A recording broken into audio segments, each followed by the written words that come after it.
question here. This is, or anyone who can. This is to do with the use of the Kolhapuri sandal by Prada. Now, do you think it has commercialized or diluted the authenticity of our heritage? As I said right in the beginning, it has to be equitable. So it's about artist rights. So it is very important that the artists are acknowledged. And today in India, one tool has become very powerful, the GI, the geographical indication. So if I paint a Patachitra, I can't call it Patachitra. Only the Patua sitting in Medinipur or Majramura in Purulia can call it Patachitra. That is the power of GI. In case of the Prada example, what happened is some of the Kolhapuri sandal makers felt that it gave them a recognition. But that's only because someone actually went and claimed that. What has happened tragically till maybe 2 decades back, that people usurped the technique without mentioning the maker. And I think for commercialization, it is vital that we protect the artist rights, acknowledge the creator, and our artists have to be the co-creators, not only the producers, co-creators. That's the change that's required. Any other views on this? I think artists need to be respected and recognized. And it is actually the copying of Kolhapuri chappals is, I think it's a disrespect to our culture. What I feel is that, sir. So don't you think it has enhanced the reputation of your culture in a way? It has enhanced it, but sir, it's reached a global audience. The heritage has to remain with India. If it was through an Indian brand, it would have given more leverage, but not through a foreign brand, sir. Okay, it's my perspective, sir. Okay. How about you? Yeah, I truly support this because this in the form of this has given them a global reach.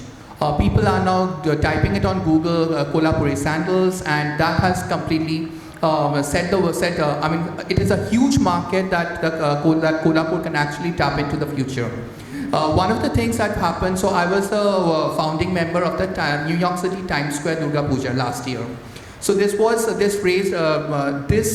was conceived as the first Durga Puja which actually happened at the crossroads of the world. Real time New York City, the same time as India, as it was happening in India. Now what has happened, obviously we had taken all local stuff, but what that has increased the awareness of Durga Puja as a carnival destination for Kolkata it has increased multiple times. People have been, we have been flooded with queries of what is exactly Durga Puja, how does it compare with Mardi Gras or Rio Carnival, and we are consciously nurturing this. So without being dishonest to our roots, we have helped and expand the market size of some of the precious assets that we have. Okay, thank you. Vikram, you have been working on Jhargram, you're restoring and rejuvenating your estate there, and you mentioned that you are trying to revive community-led heritage restoration. Could you elaborate on that? What is it that you are doing with the community to protect heritage? So basically, I started working on heritage about in 2018. I was previously working in a company and then I left my job and came to Jhargram. So my main objective was to protect and preserve our heritage. And for that, I needed the community to get involved with us. So preserving the tangible heritage was the responsibility of our family. But what about the intangible part? See, Jhargram has its distinct culture. Jhargram is a place which is in the western part of West Bengal, which borders Jharkhand and Odisha. So the districts around Jhargram is called Paschimachal. So there is an amalgamation of Odia culture there's amalgamation of Jharkhandi and Bengali culture.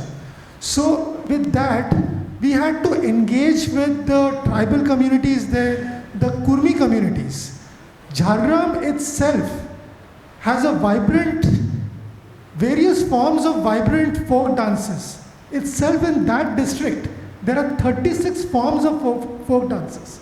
And along with that, women today are working with self-help groups to produce handicrafts from sabai grass and date palm leaves, which is khejurer pata. And along with that, women are also involved in producing the local Jhargram honey, which is made from the bees which sit on sal tree flowers.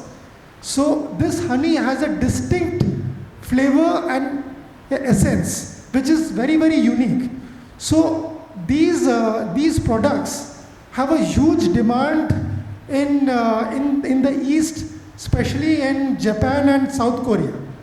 But for that, we need a lot of work to be done on commercialization, like a lot of product development, a lot of research work, and put these things on a part of bring it into standardization so that these products can be used for e-commerce and export. So I'm working on it.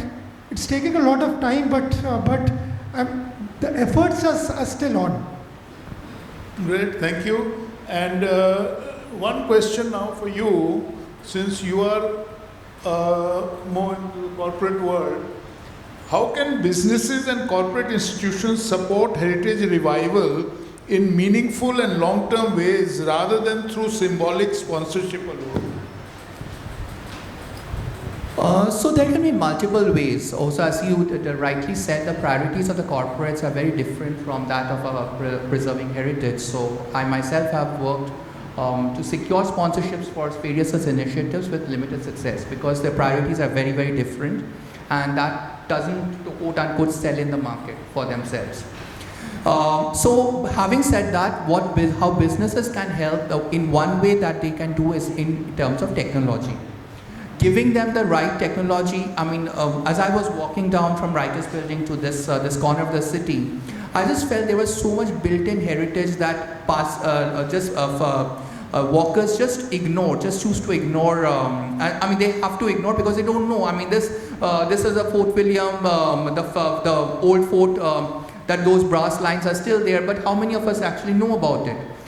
The entire thing can be digitized with the help of businesses and business technology organizations, and there are examples of such things happening outside India, where businesses have come forward. The likes of Accenture has been doing a massive work in completely digitizing the heritage infrastructure of Ireland. So there are instances in which we need to catch the bus here as well. So businesses have a role to play in, as well as whenever a lot of customer summits, if they can be customer summits, can actually be held in the heritage locations, that will help build up an awareness of India as a tourism destination and what unique features that India can offer compared to other countries. So there can be multiple ways in which this can be worked out. But the key enabler has to be technology, which the businesses are more competent in. You see, whenever we talk of startups, it's a technology startup. But what we need in a creative city like ours is a heritage innovation support or investment for young people to start business, be it tourism, be it adaptive reuse of heritage structures, be it the craft innovation, which Mr. Malladev mentioned, that a lot of research is needed, so a lot of investment is needed. We ourselves are working, and you need to do a lot of experimentation, and that funding ecosystem is completely missing. But today, the funders are talking of sustainability, upcycle is a big word, and if you see, our craft has been always about reuse, repair, right? Katha itself is a tradition where layers of old clothes were stitched together into these wonderful art pieces. And if you think of Kolkata itself, we have the bookbinders, the metal workers, the woodcutters, and each of this is a craft which are endangered and which are dying. And we could use technology, research, and investment to, create a very thriving creative economy, not only tourism, but also in terms of immersive experience, heritage, education. Education itself could, transform if we, education institutions, partner with these organizations to innovate and research. So I think that's where the business plays a role. No, I think what you have mentioned is very important, that startups are not only tech startups. Tech is one aspect of a startup, but anybody who even starts up a unit which, as he was talking about, making sabai grass mats. I must tell you, I have a granddaughter in New York. She's studying in, not in New York, sorry, in Yale. And she has started to earn money. They always look for ways to earn money. She is importing these yoga mats from Assam as a business. That's a startup. I really congratulated her. I said, yeah, in India we are not even looking at those things, but in Amazon in USA they are selling this. And she found a way to get it cheaper, and she's making money out of it. So that's a startup. So startup is not only that you start an agentic AI, setup or something like that. That's not only. So I think anyway that's what, would you like to add to that? Yeah, and another part, because we are talking of IP, AI and blockchain, that can trace the sourcing and that can, give the remuneration. So, if Prada makes